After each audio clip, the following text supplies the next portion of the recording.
ಇವತ್ತು ಏನು KGFನ BGML ಕಾರ್ಖಾನೆಯ ಒಂದು ಅಧಿಕೃತವಾದಂಥ ಒಂದು ಕಚೇರಿ ಮುಂಭಾಗದಲ್ಲಿ ಪ್ರಮುಖ ಕಚೇರಿ ಮುಂಭಾಗದಲ್ಲಿ ನಾವೆಲ್ಲ BGML ರಿಟೈರ್ಡ್ ಕಾರ್ಮಿಕರು ಮತ್ತು ಕರ್ನಾಟಕ ರಕ್ಷಣಾ ವೇದಿಕೆಯ ಒಂದು ಪದಾಧಿಕಾರಿಗಳು ಇವತ್ತು ಈ ಭಾಗಕ್ಕೆ ಬಂದು ಇಲ್ಲಿನ ಒಂದು ಪರಿಸ್ಥಿತಿ ನೋಡಿದಾಗ ಎಲ್ಲೋ ಉತ್ತರ ಭಾರತದಿಂದ ಬಂದಂಥ ಒಬ್ಬ ಇಲ್ಲಿನ ವ್ಯವಸ್ಥಾಪಕರು ಈ ಭಾಗದ ರಿಟೈರ್ಡ್ ಆಗಿರತಕ್ಕಂಥ ಕಾರ್ಮಿಕರು ಮೂಲಭೂತ ಸೌಕರ್ಯಗಳ ವಿಚಾರವಾಗಿ ತಮಗೆ ತಿಳಿಸತಕ್ಕಂಥ ಸಮಯ ಏನಿದೆ ಆ ಒಂದು ಪರಿಸ್ಥಿತಿಯಲ್ಲಿ ಈ ಕಚೇರಿಗೆ ಬರಬೇಕಾಗುತ್ತೆ. ಏನೋ ಒಂದು ಶೌಚಾಲಯ ನಿರ್ಮಾಣ ಮಾಡಬೇಕು, ಇಲ್ಲಿನ ಒಂದು ನೀರಿನ ವ್ಯವಸ್ಥೆ ಆಯಿತು, ಇಲ್ಲ ಒಂದು ಅವ್ರಿಗೆ ಯಾರಾದರೂ ಒಂದು ಬಂದು ಬೇರೆಯವರು ತೊಂದರೆ ಮಾಡ್ತಾ ಇದ್ದಾರೆ ಅಂಥ ಪರಿಸ್ಥಿತಿಯಲ್ಲಿ ಅವರ ಅಳಿಲನ್ನು ತೋಡ್ಕೋಬೇಕಾದ್ರೆ ಇಲ್ಲಿನ ವ್ಯವಸ್ಥಾಪಕರ ಹತ್ರ ಬಂದು ಅವರು ಅಳಿಲು ತೋಡಿಸ್ಕೋಬೇಕಾಗುತ್ತೆ.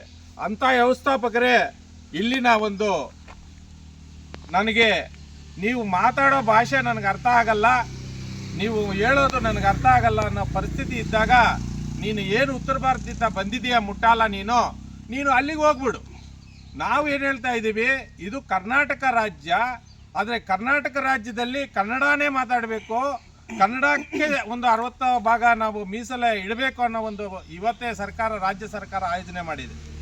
ಭಾರತ ಸರ್ಕಾರ ಏನು ಹೇಳಲಿಲ್ಲ ನೀನು ಹಿಂದಿನೇ ಮಾತಾಡು, ಕನ್ನಡ ಮಾತಾಡಬೇಡ, ಆ ಭಾಗದಲ್ಲಿ ಹೋಗಿ ನಾನು ಹಿಂದಿ ಏರಿಕೆ ಮಾಡುವಂಥ ಯಾವುದೇ ಒಂದು ಭಾರತ ಸರ್ಕಾರ ನಿಮಗೆ ಸೂಚನೆ ಕೊಟ್ಟಿಲ್ಲ. ಆದರೂ ಸಹ ನೀವು ಏನು ಉತ್ತರ ಭಾರತದಿಂದ ಬಂದು ಇಲ್ಲಿ ಹಿಂದಿ ಏರಿಕೆ, ನಮ್ಮ ರಾಜ್ಯದಲ್ಲಿ ಹಿಂದಿ ಏರಿಕೆ ಮಾಡೋ ಒಂದು ಗುಲಾಮ್ ಕೆಲಸ ಮಾಡ್ತಾ ಇದ್ದೀರಾ, ಅದಕ್ಕೆ ನಾವು ಧಿಕ್ಕಾರವನ್ನು ಹೇಳ್ತಾ ಇದ್ದೀವಿ.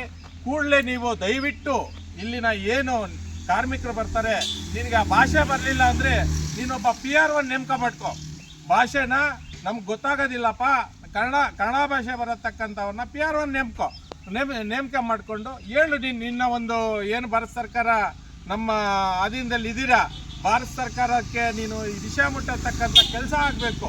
ಇಲ್ಲಾಂದರೆ ನೀನು ಕನ್ನಡ ವಿರೋಧಿ, ಇಲ್ಲಿನ ಏನು ಭಾಷೆ ಬೇಡ, ನಾನು ಕನ್ನಡ ಮಾತಾಡಲ್ಲ ಅಂತಿರುವಾಗ ನಮ್ಮ ಈ ಸಂಪತ್ತು ನಿನಗೆ ಹಾಕಬೇಕು. ಇಲ್ಲಿ ಕುಡಿತಾ ಇರೋ ನೀರು ಕರ್ನಾಟಕದ್ದು, ನೀನು ಇರತಕ್ಕಂಥ ಮನೆ ಕರ್ನಾಟಕದಲ್ಲಿರತಕ್ಕಂಥದ್ದು. ದಯವಿಟ್ಟು ಹೇಳ್ತಾ ಇದ್ದೀವಿ ಸ್ವಾಮಿ, ನೀನು ಉಡಾಪೆ ಮಾತುಗಳನ್ನ ಹೇಳೋದನ್ನು ಬಿಟ್ಟು ಇಲ್ಲಿ ಏನಿದ್ದಾರೆ ಕಾರ್ಮಿಕರಿಗೆ ನಿರಂತರವಾಗಿ ನೀನು ಸಂಪರ್ಕಿಸಬೇಕು. ಕಾರ್ಮಿಕರಿಗೆ ಸಮಯ ನಿಗದಿ ಮಾಡಿದ್ದೀರಾ, ಆ ಸಮಯವನ್ನು ತೆಗಿಬೇಕು.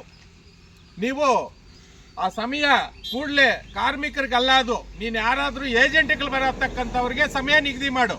ಇಲ್ಲಿರತಕ್ಕಂಥ ಕಾರ್ಮಿಕರಿಗೆ ನೀನು ಸಮಯ ನಿಗದಿ ಮಾಡೋ ಅವಶ್ಯಕತೆ ಇಲ್ಲ. ನಿನ್ನನ್ನು ಇಲ್ಲಿ ಆಯೋಜನೆ ಮಾಡಿರೋದೇ ಇಲ್ಲಿನ ಒಂದು ಏನು BGML ಸಂಪತ್ತಿದೆ ಅದನ್ನು ಕಾಪಾಡಬೇಕು.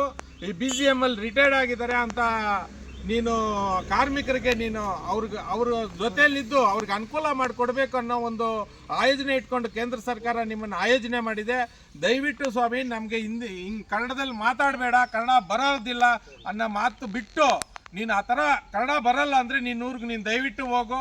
ನಮ್ಮ ಕರ್ನಾಟಕದಲ್ಲಿ ನಿನ್ನಂಥ ಆರ್ಮಿ ರಿಟೈರ್ಡ್ ಆಫೀಸರ್ ಸಾವಿರಾರು ಜನ, ಲಕ್ಷಾಂತರ ಜನ ಇದ್ದಾರೆ, ಅವ್ರನ್ನೇ ಆಯೋಜನೆ ಮಾಡಲಿ ಸರ್ಕಾರ. ಕನ್ನಡ ಬರತಕ್ಕಂಥವ್ರೇ ಆರ್ಮಿಯಲ್ಲಿ ರಿಟೈರ್ಡ್, ನಿಮ್ಮ ಅಪ್ಪನಂಥವ್ರು ಇದ್ದಾರೆ ಇಲ್ಲಿ.